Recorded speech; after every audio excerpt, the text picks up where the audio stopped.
একটি গ্রামের রাস্তা দিয়ে তিন যুবক মদ পান করতে করতে বাসায় ফিরছিল। সেই রাস্তার পাশেই ছিল কবরস্থান। আর তিন যুবকের ভিতরে একজন বলে উঠল, চল আজকে কবরস্থানের ভিতরে যাব।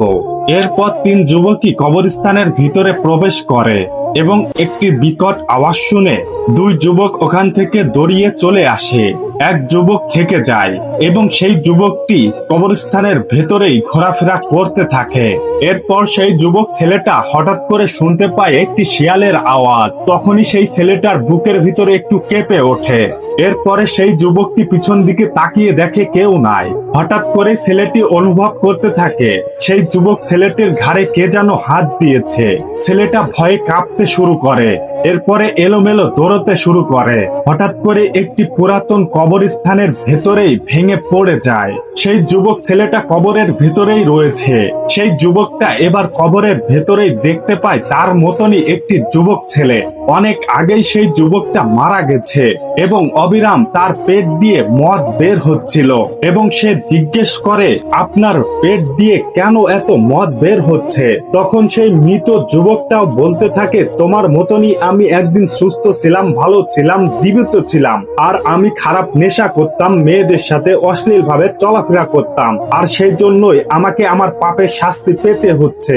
এবার সেই জীবিত থাকা যুবকটি মনের ভিতরে নাড়া দিয়ে উঠল, সেও তো একই পাপ করছে, সেও তো একই খারাপ কাজে লিপ্ত আছে।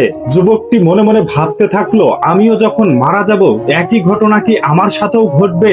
হঠাৎ করেই সেই যুবক ছেলেটি চোখ খুলে দেখে সে রুমে আছে এবং তার রুমেই আছে। তখন সেই যুবকটি তার মাকে জিজ্ঞেস করে, মা, আমি তো কবরস্থানে ছিলাম, আর আমি আমার ঘরে কিভাবে আসলাম? তখন তার মা প্রশ্নের উত্তর দেয়, তোর দুই বন্ধু দৌড়িয়ে পালিয়ে চলে এসেছিল গোরস্থান থেকে, আর তখন আমাদেরকে বলে। তখন আমরা তাড়াতাড়ি করে গোরস্থানে পৌঁছাই। এরপর গোরস্থান থেকে তোকে উদ্ধার করি আর বাসায় নিয়ে চলে আসি। এই গল্পটা থেকে বোঝা গেল ছেলেটি ওখানে অজ্ঞান হয়ে পড়ে গেছিল। তখনই সেই যুবকের পরিবার গোরস্থানে পৌঁছায় এবং যুবককে উদ্ধার করে বাসায় নিয়ে চলে আসে। আর মাঝে যেই ঘটনাগুলো ঘটেছিল বাস্তবেই ঘটেনি। যুবকটি যখন অজ্ঞান হয়েছিল তখন সে স্বপ্নের মাধ্যমে দেখেছিল ঘটনাগুলো। সেই যুবক ছেলেটা ভয়ঙ্কর সেই স্বপ্ন থেকে জীবনকে পরিবর্তন করে ফেলে।